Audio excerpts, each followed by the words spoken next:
अस्सलामु अलैकुम वरहमतुल्लाहि वबरकातुह। इन्नल हम्दुलिल्लाह नहमदुहु व नस्तईनुहु व नस्तगफिरुह व नऊज़ु बिल्लाहि मिन शुरूरि अनफुसिना व मिन सय्यिआति अमालिना।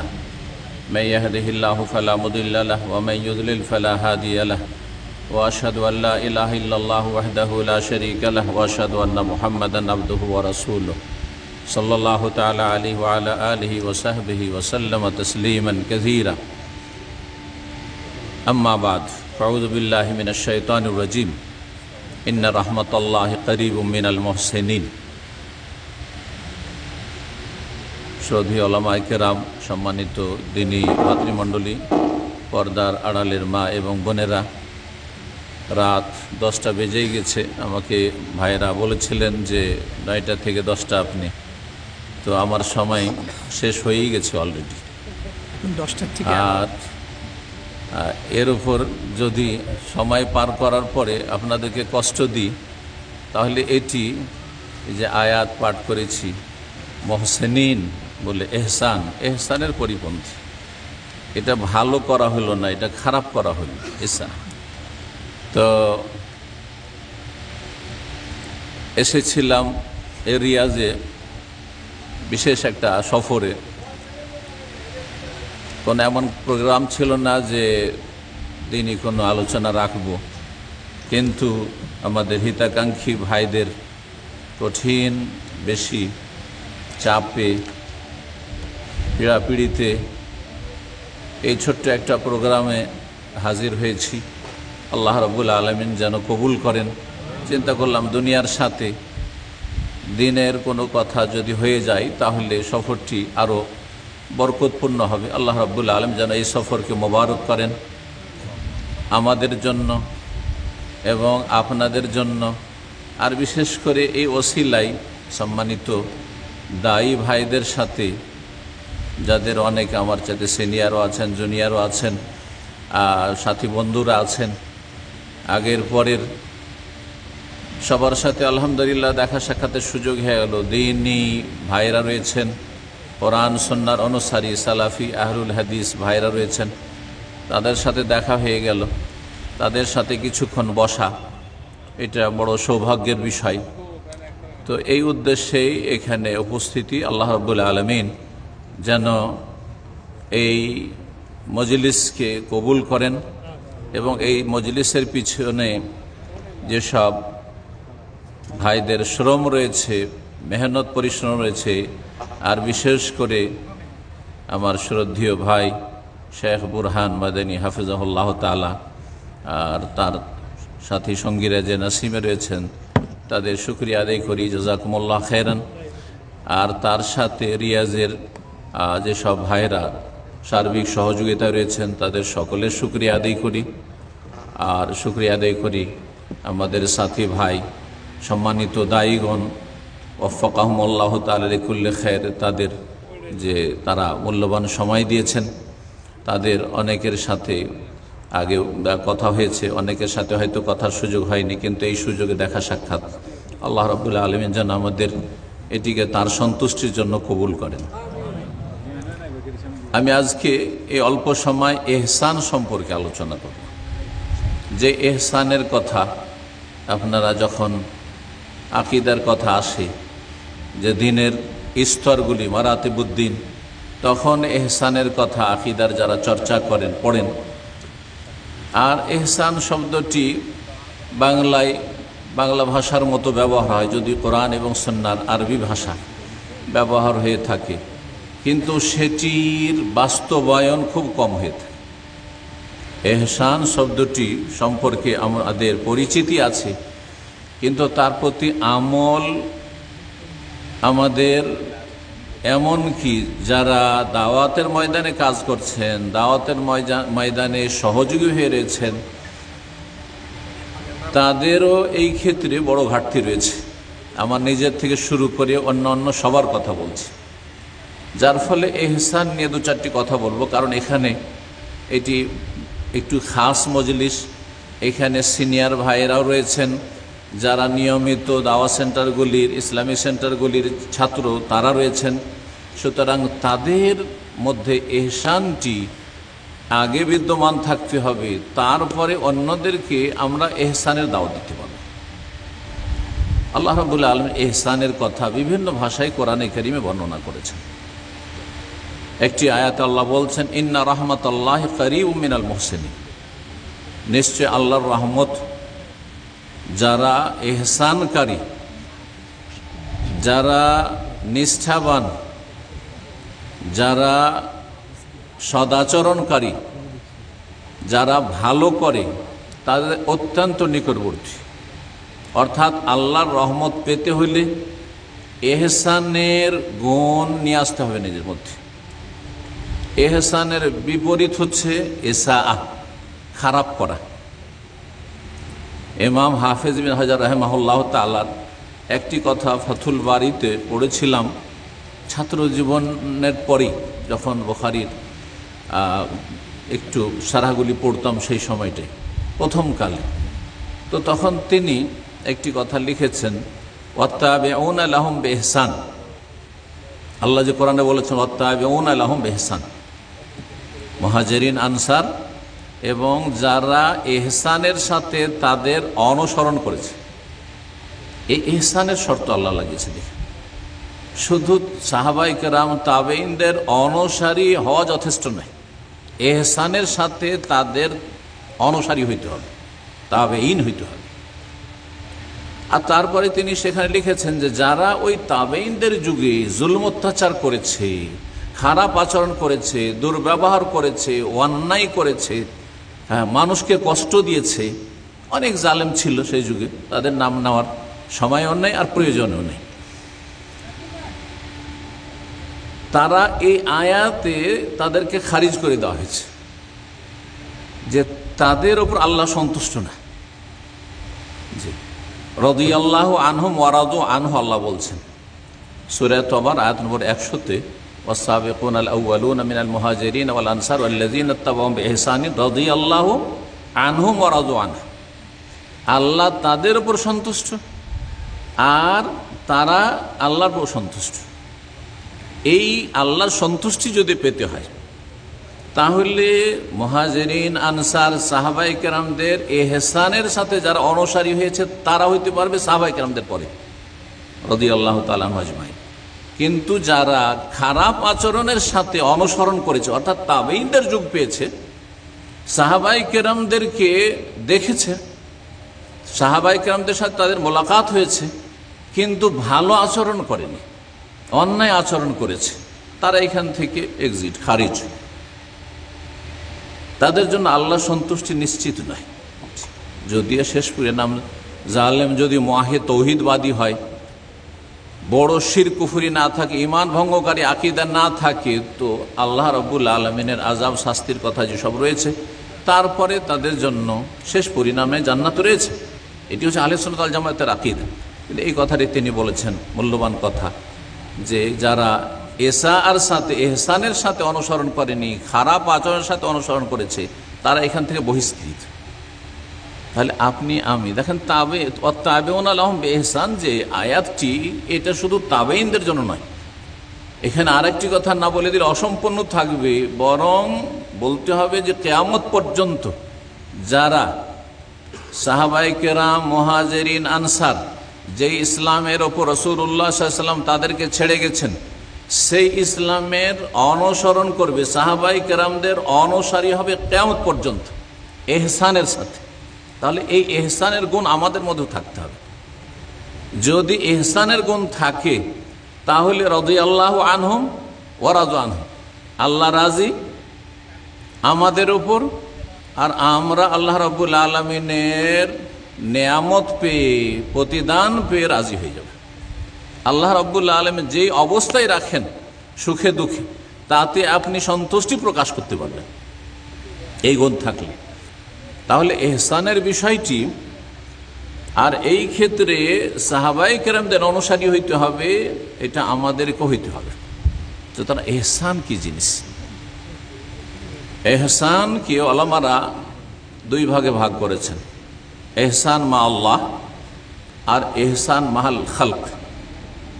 আল্লাহর সাথে ইহসান এবং আল্লাহর সৃষ্টির সাথে ইহসান। প্রথম এহসান হচ্ছে সদাচরণ করা আল্লাহর সাথে। আল্লাহর সাথে আপনার আচরণটা ভালো হইতে হবে, সহজ ভাষায় আল্লাহর সাথে আপনার আচরণটা ভালো হইতে হবে। আল্লাহর সাথে আপনার আচরণ, আমার আচরণটা যে ভালো হইতে হবে, সম্পর্কটা যে ভালো হইতে হবে, এই বিষয়ে রাসূলুল্লাহ সাল্লাল্লাহু আলাইহি ওয়াসাল্লামের সেই প্রসিদ্ধ হাদিসে জিবরাইল বলে যে হাদিসটি প্রসিদ্ধ, তাতে জিবরাইল আলাইহিস সালাম এসে রাসূলুল্লাহ সাল্লাল্লাহু আলাইহি ওয়াসাল্লাম জিজ্ঞেস করলেন ইসলাম সম্পর্কে। জবাব দিলেন রাসূলুল্লাহ সাল্লাল্লাহু আলাইহি ওয়াসাল্লাম ইসলামের যে 5টি রুকন। ঈমান সম্পর্কে জিজ্ঞাসা করলেন, ঈমানের 6টি রুকন বললেন রাসূলুল্লাহ সাল্লাল্লাহু আলাইহি ওয়াসাল্লাম। তারপর ইহসান সম্পর্কে জিজ্ঞেস করলেন, ইহসান সম্পর্কে জিজ্ঞাসা করায় রাসূলুল্লাহ সাল্লাল্লাহু আলাইহি ওয়াসাল্লাম বললেন আনতা আবুদাল্লাহ কাআন্নাকা তারা আখবিরনি আনিল ইহসান। এই ইহসান ছিল ইহসান মা আল্লাহ, আল্লাহর সাথে ইহসান সম্পর্কে, আল্লাহর সাথে সুসম্পর্ক সম্পর্কে, আল্লাহর সাথে সদাচরণ সম্পর্কে জিজ্ঞাসা করেছিলেন জিবরাইল আলাইহিস সালাম রাসূলুল্লাহ সাল্লাল্লাহু আলাইহি ওয়াসাল্লাম। তখন বলেছিলেন আনতা আবুদাল্লাহ কাআন্নাকা তারা। ইহসানের স্তর হচ্ছে যে তুমি আল্লাহর ইবাদত বন্দেগী করবে। এটাকে অনেকে এমন সীমিত করে আল্লাহর ইবাদত বন্দেগী করবে মানে ওই সালাতটি ইবাদত, শুধু নামাজ ইবাদত। সুতরাং ব্যাখ্যা করতে গিয়ে, বুঝাইতে গিয়ে বলে তুমি যখন নামাজ পড়বে যেন আল্লাহকে দেখছে। হ্যাঁ, তাহলে যখন আপনি রোজা রাখছেন তখন যেন আল্লাহকে দেখছেন, আপনি যখন জাকাত দিচ্ছেন, দান করছেন তখন যেন আল্লাহকে দেখছেন, যখন হজ উমরা ইহরামে আছেন তখন যেন আল্লাহকে যেন দেখছেন আপনি। ফাইনলাম তখন তারা, আর যদি এই স্তরে না পৌঁছিতে পারেন তো কমপক্ষে আল্লাহ আপনাকে দেখছেন এই বিশেষ বিশেষ ইবাদতের অবস্থায়। এই অর্থটি কিন্তু ভুল, কারণ মুমিনের পুরো জীবনটি হচ্ছে ইবাদতের জীবন। মহান আল্লাহ ইরশাদ করেছেন সূরা হিজরের শেষ আয়াত 99 নম্বর আয়াত, ওয়াবুদ রাব্বাকা হাত্তা ইয়াতিয়াকাল ইয়াকিন। তুমি তোমার প্রতিপালকের ইবাদত বন্দেগী করতে থাকো তোমার মওত আসা পর্যন্ত। তাহলে ইবাদত আপনাকে চালিয়ে যেতে হবে। দেখেন, সবচেয়ে বড় ইবাদত হচ্ছে তাওহীদ, সবচেয়ে বড় ইবাদত হচ্ছে আল্লাহর একত্ব প্রতিষ্ঠা করা, তাহকিক ও তাওহীদ, তাওহীদ প্রতিষ্ঠা করা। সেটা যদি আপনি পুরোপুরি করেন তাহলে পুরোপুরি আপনি নিরাপত্তা লাভ করবেন। আর যদি আংশিক তাওহীদ প্রতিষ্ঠা করেন, তাওহীদের একটা দিক হচ্ছে গুনাহ থেকে বেঁচে থাকতে হবে, হ্যাঁ, আর বিদআত থেকে বেঁচে থাকতে হবে, বিভিন্ন রকমের যেগুলি আল্লাহর অসন্তুষ্টির কাজ সেগুলি থেকে বেঁচে থাকতে হবে। কিন্তু আপনার তাওহীদ শিরক নেই, তাওহীদের পরিপন্থী বিষয় শিরক নেই, কিন্তু অন্য অন্য পাপ আছে, আর অধিকাংশ লোকের আছে। তাহলে পূর্ণ আপনি তাওহীদের বাস্তবায়ন করলেন না, তাহকিক করলেন না, আপনি আংশিক করলেন। আপনি যতটা পরিমাণ আপনি তাওহীদের বাস্তবায়ন করেন ততটা আপনি নিরাপত্তা লাভ করেন। উলাইকা লাহুমুল আমন ওয়া হুম মুহতাদুন। আর পূর্ণ যদি তাওহীদের বাস্তবায়ন করতে পারেন, মান হাক্কাকা তাওহীদ দাখালাল জান্নাহ বিলা হিসাবিন ওয়ালা আযাব। ইমাম ইবনে মুহাম্মদ আব্দুল্লাহ রাহিমাহুল্লাহ তার কিতাবুত তাওহীদ একটি অধ্যায় কায়েম করেছেন, কেউ যদি তাওহীদের পূর্ণ বাস্তবায়ন করেন তো বিনা হিসাবে বিনা আযাবে জান্নাত পাবে। অনেক আজকাল আশাবাদী, একটু কোরআন শোনার অনুসারী হইলে বিভিন্ন পাপের জগৎ থেকে উঠে এসছে, শিরক বিদআত জগৎ থেকে উঠে এসছে, একটু ধার্মিকতা এসেছে, শেখ আমি বিনা হিসাবে জান্নাত যেতে চাই। প্রশ্ন বেশ আবেগী প্রশ্ন, কিন্তু আমি চিন্তা করি যে আমরা এই কথা ভাবতে পারি না যে বিনা হিসাবে, হ্যাঁ সহজ হিসাবে জান্নাতে যেতে চাই এটা তো ভাবতে পারি, কিন্তু বিনা হিসাবে জান্নাতে যেতে চাই, এত বড় উচ্চ আকাঙ্ক্ষা, অথচ ঈমান আমল এত দূর আমাদের যায় না। তাহলে এই আকাঙ্ক্ষা করাটা, জানি না কি অবস্থায়, গায়েব তো জানি না কি অবস্থা আছেন, কিন্তু আসলে এটা অনেক বড় আশা আকাঙ্ক্ষা।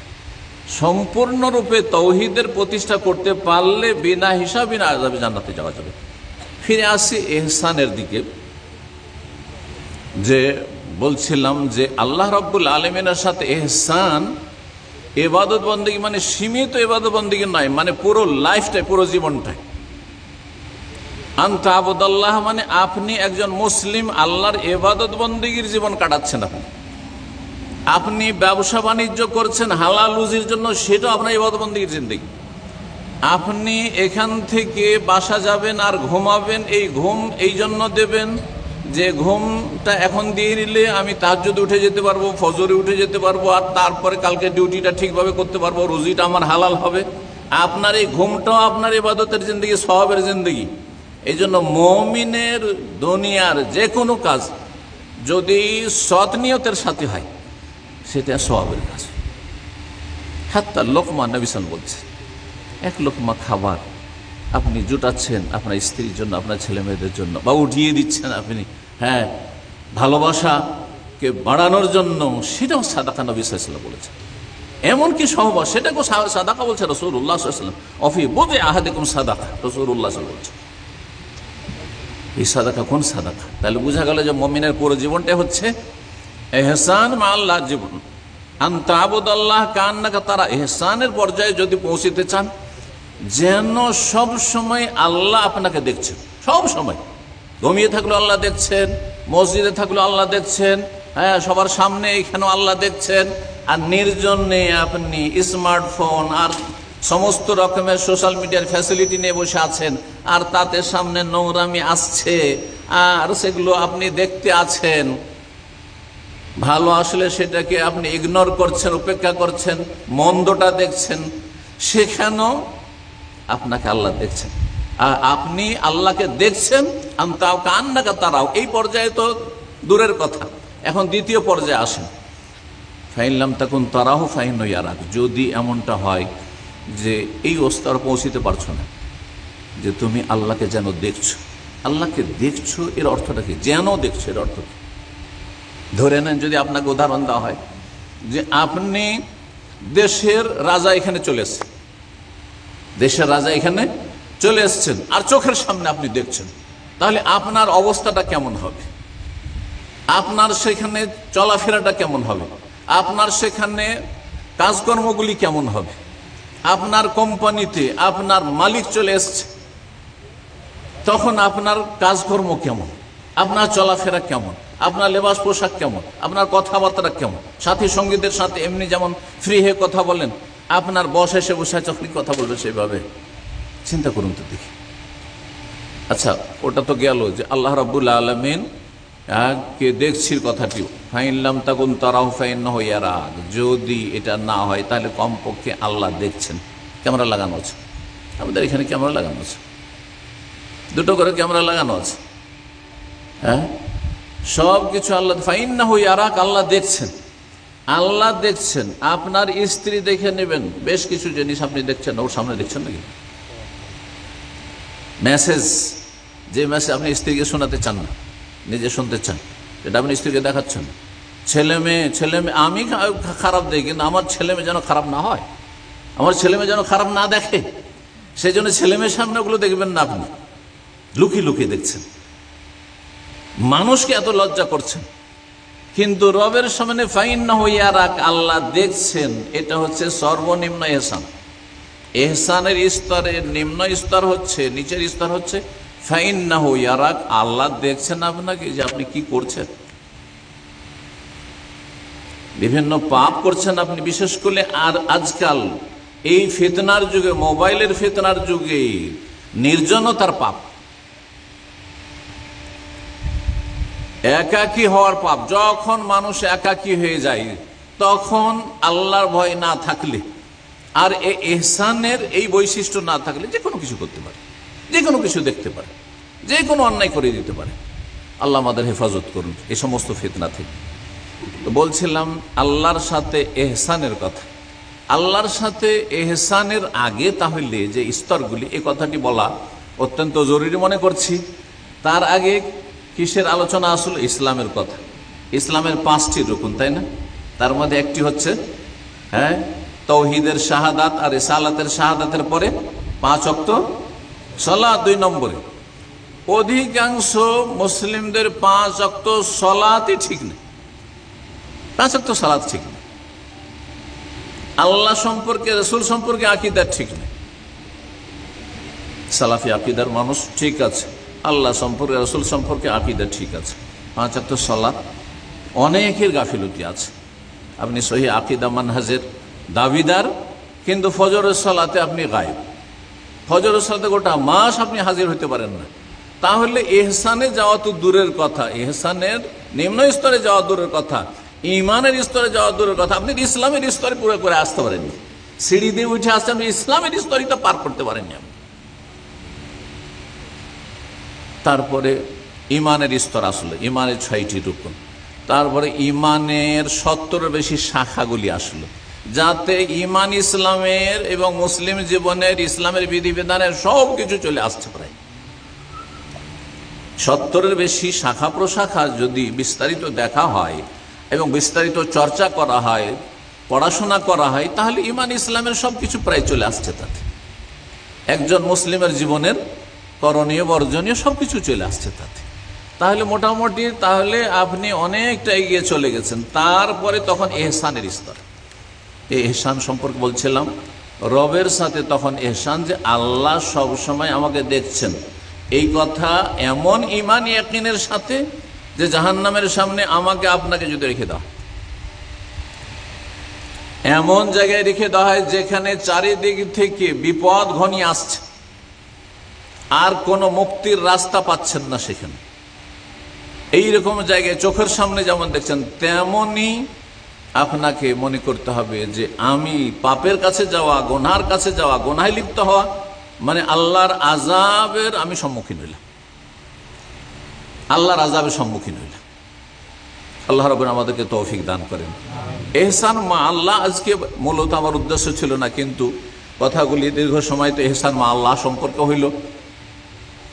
এহসান মা আল খালক, দ্বিতীয় দিক হচ্ছে বা দ্বিতীয় প্রকার এহসান হচ্ছে আল্লাহর সৃষ্টির সাথে এহসান করা। সৃষ্টির মধ্যে সবচাইতে উত্তম সৃষ্টি মানুষ, মানুষের মধ্যে সবচাইতে শ্রেষ্ঠ যে আল্লাহ, আম্বিয়া রসুলগণ, আম্বিয়া রসুলগণ, আর তারপরে মুমিন মুসলিম। ওইভাবে তো বলে তাহলে সাহাবায়ে কেরাম আম্বিয়াদের সাথী সঙ্গী, যাই হোক মুসলিম যারা বিশ্বাসী, বিশ্বাসী সম্মানিত। লাকাদ খালাকনাল ইনসানা ফি আহসানি তাকওয়িম সুম্মা রাদাদনাহু আসফালা সাফিলিন। তো মুসলিম, তাহলে ইহসান মাল খালক যখন মুসলিমের সাথে হইতে হবে আগে, তারপর অমুসলিমের সাথেও হইতে হবে।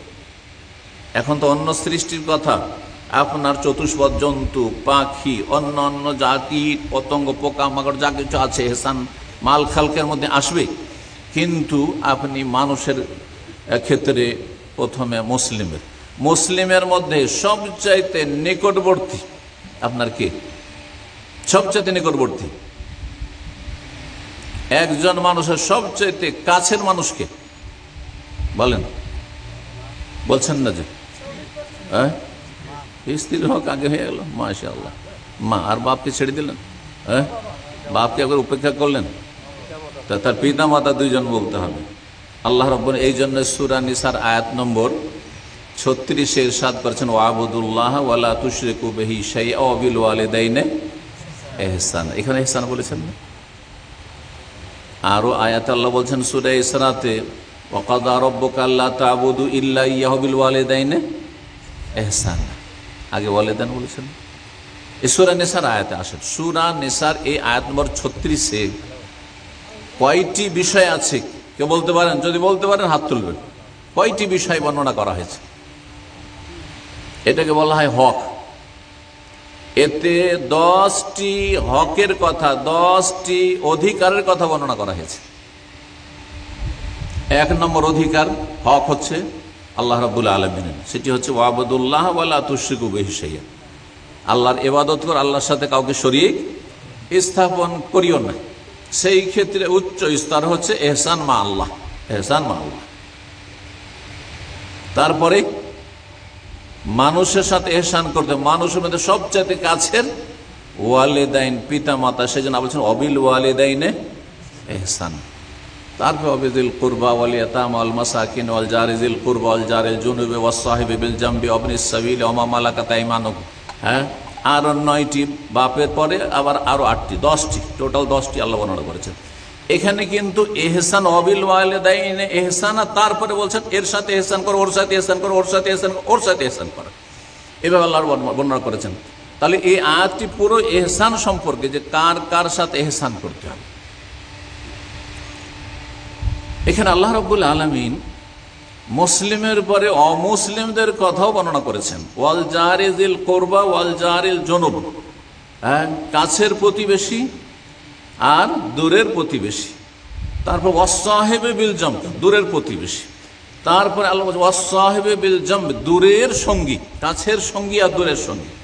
ওয়াসসাহিবে বিল জামবে তাফসীর মুফাসসিরিনগণ বলেছেন যে যারা অমুসলিম, আপনার সাথে তাদের দেখা সাক্ষাৎ হচ্ছে অথবা আপনার আশেপাশে বসবাস করছে, আপনার সাথে তাদের চলাফেরা হচ্ছে, যেখানে হোক না কেন, ওয়াসসাহিবুল জামব। আবার এর তাফসীর আছে যে ক্ষণিকের জন্য, কিছুক্ষণের জন্য কোথাও কারো সাথে বসলেন, যে সে হচ্ছে ওয়াসসাহিব, পাশের সঙ্গী। এই যে কিছুক্ষণ এসে আধা ঘন্টা 10 মিনিট এসে বসলেন কারো পাশে, হয়তো আর কোনোদিন বসা হবে না। ফ্লাইটে কোনোদিন বসেছেন পাশে এক সঙ্গীর সাথে বসে, জীবনে হয়তো এর সাথে আর দেখা হবে না। সে কোন দেশের, আপনি কোন দেশের, আর জীবনে দেখা সাক্ষাৎ হবে না। বাসে, ট্রেনে, কোনো জায়গাতে আপনি কোনো জায়গায় স্টেশনে কিছুক্ষণের জন্য আপনি প্রতীক্ষালয়ে বসেছেন, আর সেখানে পাশে 10 মিনিট 5 মিনিট বসেছেন। রুমমেট কে কোন দেশের একই কোম্পানিতে চাকরি করেন, কিছুদিনের জন্য এক রুমে থেকেছেন, ওয়াসসাহিবুল জামব ইত্যাদি ইত্যাদি। আল্লাহ রাব্বুল আলামিন সকলের সাথে ইহসান করতে বলেছে। তাহলে আমি আমার কথাকে দাওয়াতি ময়দানে যারা কাজ করছেন তাদের জন্য গুছিয়ে নিয়ে আসি, কারণ এর বেশি এ সম্পর্কে যদি আলোচনা করা যায় সারা রাত পার হয়ে যাবে, সকাল হয়ে যাবে, আলোচনা শেষ হবে না। ইহসান সম্পর্কে গুছিয়ে নিয়ে আসি আমাদের দিনী ভাই যারা বিশেষভাবে দাওয়াতি ময়দানে কাজ করছেন আর কাজ করার চেষ্টা করছেন, দাওয়াতি আগ্রহ আছে।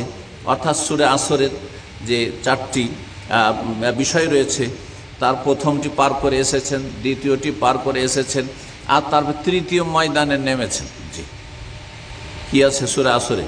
ইল্লাল্লাযিনা আমানু, ঈমান, ইলমের সাথে ঈমান, আর তারপরে ওয়ামিলুস সালিহাত, মাশাআল্লাহ, ফারায়েজ ওয়াজিবাত, ফরজ ওয়াজিব আদায় করছেন, হারাম নাজায়েজ থেকে বেঁচে থাকছেন, ওয়া তাওয়াসাউ বিল হাক্কি, এবং হক কথা একে অপরকে পৌঁছাবার চেষ্টা করছেন। দাওয়াতি ময়দানে কাজ করতে চাইছেন বা করছেন, বা সহযোগী হয়ে, দায়ীদের সহযোগী হয়ে পাশে থেকে কাজ করছেন। এই যে স্বেচ্ছাসেবকের কাজ করছেন, মজলিসে আসছেন, আসার পরে একটু সেবা দেওয়ার চেষ্টা করছেন, মানুষকে আরো ভালো করার চেষ্টা করছেন, আপনি কিছুটা অ্যাডভান্স হয়েছেন। বিশেষ করে তাদেরকে বলছি আমি বিষয়টি, কারণ আমাদের মাঝে মাঝে এমন আচরণ হয় যে নতুন আমাদের মজলিসে এসেছে, সে আমাদের খারাপ আচরণের কারণে আর জীবনেও আসবে না, এরকম হয়ে যায়।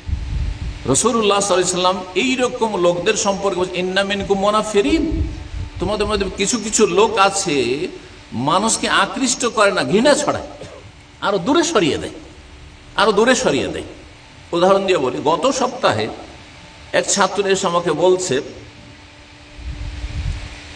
যে শেখ, আপনার দার্সে আমি আসি, আর একদিন প্রচণ্ড ক্লান্ত ছিলাম, খুবই ক্লান্ত ছিলাম, তো ঝিমাচ্ছি। ওই সময় এক পুরাতন ছাত্র, যারা মাশাআল্লাহ ভলেন্টিয়ার কাজ করে অথবা একটু অ্যাডভান্স দাওয়াতি ময়দানে, পুরাতন ছাত্র তাকে যে সম্বোধনটি করেছে সেটা হচ্ছে যে, আপনি ক্লাসে এসে ঘুমাচ্ছেন, দার্সে বসে বসে ঘুমাচ্ছেন, কেন এসছেন আপনি? আপনার এসে লাভটা কি? এই ভাষায়, আপনি ক্লাসে এসে ঘুমাচ্ছেন, তাহলে আপনার এসে লাভ কি? কেন এসেছেন আপনি? বাসায় ঘুমাইতেন তাহলে। এটা কি ইহসানের ভাষা হইল? হ্যাঁ, ভালো আচরণের ভাষা হইল? এটা কি আকৃষ্ট করার ভাষা হইল? হ্যাঁ, না খারাপ আচরণের ভাষা হইল? বলুন দেখি। এটা একটা নজির। এরকম বহু ভাষা আছে। একজন মানুষ একটু বিলম্ব করে এসেছে, সে হয়তো অনেক দূর থেকে আসছে, রাস্তা হারিয়ে ফেলেছে, অথবা আপনাকে চিন্তা করে, ইলতামিস লিআখিকা ৭০ উজরান, তোমার একজন ভাইয়ের জন্য ৭০টা ওজর তলাশ করো, যে হতে পারে তার কোনো অসুবিধা, হতে পারে তার কোনো অসুবিধা, হতে পারে তার কোনো সমস্যা। তো লেট করে এসেছে, দার্সে বা আলোচনাতে বিলম্বে এসেছে, তখন এসে বলছে, আপনারা কি করতে এসছেন? খাওয়া দাওয়া করার জন্য এসছেন? হ্যাঁ, বিরিয়ানি খেতে এসছেন? না না, এই ভাষা তো ভালো ভাষা হইল না, এটা ভালো আচরণ হইল না, আপনার এটা আকৃষ্ট করলেন না। হতে পারে সেই ব্যক্তির বিভিন্ন ওজর, সে ডিউটি থেকে ছুটে এসেছে, সে আর কোনো সমস্যাই ছিল, অথবা যাই হোক ইমানের দুর্বলতা আছে, তাই বলে তাকে কি এইভাবে সম্বোধন করা যাবে? এটা ভালো আচরণ হইল না। এইভাবে দাওয়াতি ময়দানে যেসব ভাইরা কাজ করছেন তাদের অনেকেই মনে করেন যে আমি 5 বছর 10 বছর পরে এতটুকু এগিয়েছি, একজন মানুষ নতুন হেদায়েতের পথে এসেছে, তাকে আমি এখনই আমার মতো দেখতে চাই। এটা হবে নাকি? আপনি নিজের কথা চিন্তা করেন তো। এরকম অনেক বাপ মা আছে। আমরাও ছোটবেলায় দুষ্টামি করেছি না, করিনি? আপনারা দুষ্টামি করেন নাই? সবাই দুষ্টামি করেছে। কিন্তু অনেক বাবা মা আছে মনে করে ওই অতীত, নিজের অতীত ভুলে যায়। সে কি ছিল, তারা কি ছিল, সব ভুলে যায়। মনে করে আমার ছেলেগুলোকে ছোট থেকে আমি ফেরেশতা দেখতে চাই, ছোট থেকেই ফেরেশতা দেখতে চাই, এই ফিতনার যুগে ফেরেশতা দেখতে চাই, সুতরাং এটা করতে দেবো না, এটা করতে দেবো না, এটা যেন না হয়, এটা যেন না হয়। না, এমনটা হলে চলবে না, এমনটা হলে চলবে না। আপনাকে সবসময় চিন্তা করতে হবে যে কিছু দুষ্টমি থাকবে, কিছু গাফিলতি থাকবে। সাদ্দাদু ওয়া কারিবু, নবী সাল্লাল্লাহু আলাইহি সাল্লামের হাদিসের একটা অংশ যে মধ্যম পন্থা অবলম্বন করো। জি, মায়াও করতে হবে, ভালোবাসাও করতে হবে, ভালো আচরণও করতে হবে এবং শাসনও করতে হবে, দুটোই করতে হবে। একবারে স্বাধীন ছেড়ে দিলে হবে না। ঠিক তেমনি মানুষকে আকৃষ্ট করতে হবে, কখনো কারো ক্ষেত্রে শক্ত ভাষাও বলতে হবে, কিন্তু এমনভাবে নয় যে যাতে ঘৃণা ছড়ায়। এহসান করলেন না আপনি, দাওয়াতি ময়দানে এহসান না করার কারণে, খারাপ আচরণের কারণে, আমাদের আখলাক চরিত্র খারাপ হয়ে যাওয়ার কারণে অনেক মানুষ বিভ্রান্ত হচ্ছে বা দূরে সরে যাচ্ছে। সুতরাং এই ক্ষেত্রে আমাদেরকে সজাগ হইতে হবে। আল্লাহ রাব্বুল আলামিন যেন আমাদেরকে তৌফিক দান করেন। কারণ এহসানের বিষয়টি অত্যন্ত গুরুত্বপূর্ণ। আখলাক চরিত্র চিন্তা করুন, আপনি যখন আপনি চিন্তা করবেন যে মানুষের সাথে যদি আমি ভালো আচরণ করি, আর এহসান একটি গুরুত্বপূর্ণ উত্তম চরিত্র, তাহলে আল্লাহ রাব্বুল আলামিন আমার জন্য মহাপুরস্কার রেখেছেন। সেই ফজিলতগুলি আমাকে আপনাকে সামনে রাখতে হবে। নেকি যেগুলো বলা হয়েছে কোরআন সুন্নায়, সওয়াব বলা হয়েছে, প্রতিদান বলা হয়েছে, পুরস্কার বলা হয়েছে, সেগুলি সবসময় যখন আমাদের নজরের সামনে থাকবে তখন আমরা সবর করব, তখন আমরা ছাড় দেব, তখন আমরা কষ্ট করব, কারণ আমাদের এই মহাপুরস্কার হাসিল করতে হবে। তো চিন্তা করুন, রাসূলুল্লাহ সাল্লাল্লাহু আলাইহি সাল্লাম উত্তম চরিত্রের ফজিলতে কত সুন্দর সুন্দর কথা বলেছেন। ঈমানের ক্ষেত্রে যদি পাকা মুমিন হতে চান তাহলে আপনাকে চরিত্রবান হইতে হবে। আকমালুল মুমিনিনা ঈমানান আহসানুহুম খুলুকান, সে সবচাইতে বেশি কামেল পারফেক্ট মুমিন যার চরিত্র যত বেশি ভালো, যার চরিত্র যত বেশি ভালো। কিয়ামতের দিনে হাসর মাঠে নেকি গুনার পাল্লায় যখন নেকি গুনার ওজন হবে, তখন নেকির পাল্লায় সবচাইতে ভারী হবে কি? হ্যাঁ, তাওহীদ লা ইলাহা ইল্লাল্লাহ তো আছে, তারপরে লা ইলাহা ইল্লাল্লাহ তাওহীদের হাদিস ছাড়া ইহসানের ক্ষেত্রে বলুন, উত্তম চরিত্রের ক্ষেত্রে বলুন, এমন কোন হাদিস জানা আছে? আবু দাউদে রয়েছে, মা মিন শাইইন আসকালু ফিল মিজান ইনদাল্লাহি তাআলা মিন হুসনিল খুলুক। এমন কোন নেকি নেই, এমন কোন আমল নেই যেটি আল্লাহর নেকির পাল্লায় বেশি ভারী হয় কিয়ামতের মাঠে মিন হুসনিল খুলুক, উত্তম চরিত্রের চাইতে। তাহলে উত্তম আচরণগুলি করতে হবে। যে যত কাছের তার সাথে তত বেশি ভালো আচরণ করতে হবে। আমরা করি কি, যাদের সাথে সাময়িক কিছুক্ষণ বসি তাদের সাথে খুব ভালো আচরণ দেখাই, কারণ সাময়িক কিছুক্ষণের জন্য, ধরেন 10 মিনিটের জন্য কারোর সাথে বসেছেন, 5 মিনিটের জন্য দেখালো, রাস্তায় দেখালো, একটা হাসি মুখে একবারে একটু মুচকি হাসি দিলেন, আর তারপরে তাকে বেশ যেমন করে আর পশ্চিমারা ওই সব লৌকিকতা করলেন। এটা তো সহজ, এইরকম ভালো চরিত্র দেখানো সহজ, 2 মিনিট 4 মিনিট 5 মিনিটের জন্য, 10 মিনিটের জন্য। কিন্তু রুমমেট সাথীর সঙ্গে একই রুমে থাকেন, সারা রাত থাকেন, সারা দিন থাকেন, অনেক সময় ডিউটি থাকেন, 24 ঘন্টা থাকেন, বছরকে বছর থাকছেন, তাদের সাথে কেমন আপনার আচরণ এটা প্রমাণ করবে যে আপনার মধ্যে ইহসানের গুণ আছে কি। আপনি কি ভালো আচরণ করেন না মন্দ আচরণ করেন মানুষের সাথে? আপনি স্ত্রীর সাথে সারা জীবন কাটাচ্ছেন, যার নাম জীবন সঙ্গিনী, তার সাথে আপনার আচরণটা ভালো না মন্দ এটা আপনার হিস্ট্রি প্রমাণ করবে। এই জন্য নবী সাল্লাল্লাহু আলাইহি ওয়াসাল্লাম বলেছেন, নেক স্ত্রী যদি সার্টিফিকেট দেয় তো তার সার্টিফিকেটের মূল্য আছে। হ্যাঁ, ও খিয়ারুকুম লিনিসাইহিম, তোমাদের মধ্যে ভালো ওই লোকেরা যারা তাদের স্ত্রীর কাছে ভালো। কারণ সবসময় আপনার ভিতর বাহির সব জানছে, আপনার সব অবস্থা জানছে। হ্যাঁ, কিন্তু বাইরের লোক তো জানে না যে আপনার ভাষা এত খারাপ, বাইরের লোক তো জানে না যে আপনার মধ্যে এত নোংরামি আছে, আপনি এত নিচু মানের লোক, আর আপনি এত কৃপণ, আর এত আপনি বদ চরিত্র, আর আপনি এত রূঢ়। হ্যাঁ, এইসব তো জানে না, কারণ তাদের সাথে লৌকিকতা করে এসছেন। রাস্তাঘাটে দেখা হইলো, অফিসে দেখা হইলো, কিছুক্ষণ থাকলেন, সেখানে দুনিয়ার স্বার্থ আছে, আর সেই জন্য আর তাদের কাছে আপনি দুর্বল, ওইটাও একটা বিষয় আছে। কিন্তু এখানে স্ত্রীর কাছে এসে তো সে দুর্বল আপনার কাছে, তখন সেখানে আপনার আচরণ অন্যরকম, তখন গিরগিটের মতো রং বদলে দেন আপনি। হ্যাঁ, হঠাৎ করে রং বদলে গেল। অফিসে কত ভালো মানুষ, হাসি মুখে কথা, আর সাথী সঙ্গে বন্ধু মহলে কত হাসি মুখে কথা, কারণ সেখানে বিজনেস পারপাস রয়েছে, সেখানে টাকা পয়সার স্বার্থ রয়েছে, সেখানে দুনিয়ার স্বার্থ কাজ করছে। কিন্তু ঘরে আপনার দুনিয়ার স্বার্থ কাজ করে না, সেজন্য স্ত্রীর সাথে খারাপ আচরণ, ছেলে মেয়েদের সাথে খারাপ আচরণ, বাপ মায়ের সাথে খারাপ আচরণ, দুর্বলদের সাথে খারাপ আচরণ, অসহায়দের সাথে খারাপ আচরণ, গরিবের সাথে খারাপ আচরণ। তাহলে আপনার মধ্যে তো এহসান মাল খালক নেই, মানুষের সাথে এহসান নেই। আল্লাহ রাব্বুল এহসান করার তৌফিক দান করুন। এহসানের মাধ্যমে, ভালো চরিত্রের মাধ্যমে যা হাসিল করতে পারবেন, নম্রতার মাধ্যমে যা হাসিল করতে পারবেন, খারাপ আচরণ দিয়ে কখনো সেটা হাসিল করা যায় না। প্রিয় নবী সাল্লাল্লাহু আলাইহি ওয়াসাল্লাম বলেছেন। সুতরাং মানুষকে আকৃষ্ট করার চেষ্টা করুন। বাশশিরু, নবী সাল্লাল্লাহু বলছেন, মানুষকে আশ্বস্ত করো, সুসংবাদ দাও, আশ্বস্ত করো। কোনো কাজ হবে না হয়তো, তারপরে বলেন আচ্ছা দেখছি, চেষ্টা করছি, ইনশাআল্লাহ। দোয়া করেন, যদি না হয় আল্লাহ এর উত্তম বিকল্প দিবেন। এইভাবে জি, বাশশিরু, মানুষকে আশ্বস্ত করুন। ওয়ালা তুনাফিরু, ঘৃণা ছড়াইও না, মানুষকে দূরে ঠেলে দিও না।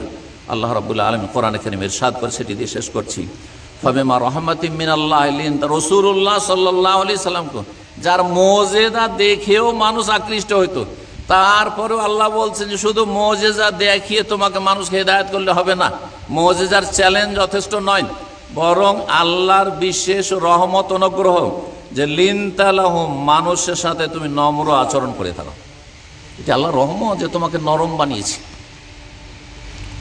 ওয়ালাউ কুনতা ফাজ্জান গালিজাল কলবি, তুমি কর্কশ ভাষী যদি হতে, আর তুমি যদি নিষ্ঠুর হতে, হ্যাঁ, তুমি যদি পাষণ্ড হতে, তাহলে লান ফাদ্দু মিন হাওলিক, তোমার চারপাশ থেকে সব লোকগুলো সরে যেত, কেউ তোমার কাছে আসতো না। সুতরাং আমরা যেন ভালো আচরণ করি, বিশেষ করে যারা দাওয়াতি ময়দানে কাজ করছি, আল্লাহ সবর করার তৌফিক দান করেন। যে কেউ কষ্ট দিলে তাদের সবর করুন, সেটা হাসি মুখে মেনে নেন। নতুন মানুষ এসেছে, আসার পরে ভাবছে যে আপনারাই সব হয়তো সুবিধাগুলো নিচ্ছেন, তাদের কিছুই দিচ্ছেন না, আর খারাপ কথা একটা বলেই দিল, না, আপনি রিয়াক্ট করবেন না, আপনি তার প্রতিক্রিয়া দেখাবেন না, বরং আপনি ধৈর্য ধরেন। অথবা সবই সবর করতে হবে। দাওয়াতি ময়দানে কাজ করলে অবশ্যই ধৈর্য ধারণ করতে হবে। এই জন্য আল্লাহ রাব্বুল আলামিন এই শিক্ষা দিয়েছেন যে ওয়ালা তাকুফি যাইকি মিম্মা ইয়ামকুরুন ইন্নাল্লাহা মাআল্লাযিনা তাকাউ ওয়াসবির ওমা সাবরুকা ইল্লা বিল্লাহ, ধৈর্য ধারণ করো। আল্লাহ রাব্বুল আলামিনের কাছে ধৈর্য চাইলে, তৌফিক চাইলে আল্লাহ অবশ্যই দেবেন। আল্লাহ রাব্বুল তৌফিক, আল্লাহর ধৈর্য ধারণে তৌফিক দান করেন, ভালো আচরণে তৌফিক দান করেন, মানুষের এহসান করার তৌফিক দান করেন, এবং ঘর থেকে শুরু করার তৌফিক দান করেন, দুর্বলদের থেকে শুরু করার তৌফিক দান করেন, কাছের লোক থেকে এহসান ভালো আচরণ করার তৌফিক দান করেন, ভালো চরিত্রের অধিকারী হওয়ার তৌফিক দান করেন। শুধু সহি আকীদা দিয়ে মানুষকে আকৃষ্ট করা যাবে না যদি আমাদের আখলাক চরিত্র ভালো না হয়। আল্লাহ রাব্বুল আলামিন তৌফিক দান করেন। যদি মতের মিল না হয়, অনেক ফিকহি মাসলা আছে যেখানে মতের মিল হচ্ছে না, এমনকি কিছু মাসলা রয়েছে যেগুলি এমন বিষয় নয়, কিন্তু আপনি একজনের ভক্ত হওয়ার কারণে সেটাকে নিয়ে যারা সালাফি উলামা আহলে হাদিস উলামা তাদের বিরুদ্ধে আপনি লেখালেখি শুরু করে দিয়ে তাদের বিরুদ্ধে আপনি বিরূপ মন্তব্য করে বসছেন। আপনি কতটাই বা জানেন? শুধু আপনি ডিফেন্স করার জন্য অথবা আপনি কারো পক্ষ নেওয়ার জন্য এমন কিছু করতে যাবেন না। সেখানে নীরব থাকুন। আলেম ওলামারা সেই বিষয়গুলি বুঝবেন। কিন্তু আজকাল ফেসবুকের জগতে আপনি হয়তো জীবনেও তার সাথে দেখা হবে না, জীবনেও ক্ষমা নেওয়ার সুযোগ হবে না। আপনি একটা ফেসবুকে মন্তব্য করে দিয়ে আপনি কোনো একজন আলেমকে, কোনো একজন ব্যক্তিকে কষ্ট দিলেন, সেই কষ্টটা থেকে গেল, বান্দার হক নষ্ট, খারাপ আচরণ করলেন, হয়তো সারা জীবন মনে থেকে গেল, হয়তো সে ক্ষমা করল না, আপনি ভুল পথে ছিলেন, হয়তো অথবা আপনি সঠিক পথে ছিলেন তাই বলে কি এটাই কি সমাধান ছিল? না, মোটে এইটা সমাধান ছিল না। সুতরাং আল্লাহ রাব্বুল আলামিনের কাছে দোয়া করি, আল্লাহ রাব্বুল আমাদের দ্বীনী ভাইদেরকে, বিশেষভাবে দ্বীনী বোনদেরকে যারা দ্বীনের ময়দানে, দাওয়াতের ময়দানে কাজ করছেন, ধৈর্য ধারণের তৌফিক দান করেন, ইহসানের তৌফিক দান করেন, ভালো আচরণের তৌফিক দান করেন, এবং আল্লাহ রাব্বুল আলামিন জামাতকে ভুল ভ্রান্তি থেকে বাঁচিয়ে রাখেন এবং ভালো আচরণের মাধ্যমে আল্লাহ সন্তুষ্টি অর্জনের তৌফিক দান করেন, দুনিয়া আখিরাতে সার্বিক কল্যাণ দান করেন, সালাফি দাওয়াতকে আল্লাহ সফলতা দান করেন, আহলে হাদিসদের দাওয়াতকে আল্লাহ রাব্বুল সফল করেন, এবং আহলে হাদিস সালাফিদের বিরুদ্ধে যারা ষড়যন্ত্র করছে পৃথিবীতে, আল্লাহ তাদের যেন হিদায়াত দান করেন এবং তাদের অনিষ্ট তাদের দিকে আল্লাহ রাব্বুল আলামিন ফিরিয়ে দেন। ওয়া সাল্লাল্লাহু ওয়া সাল্লাম আলা নবিয়িনা মুহাম্মদ ওয়া আলা আলিহি ওয়া সাহবিহি আজমাইন।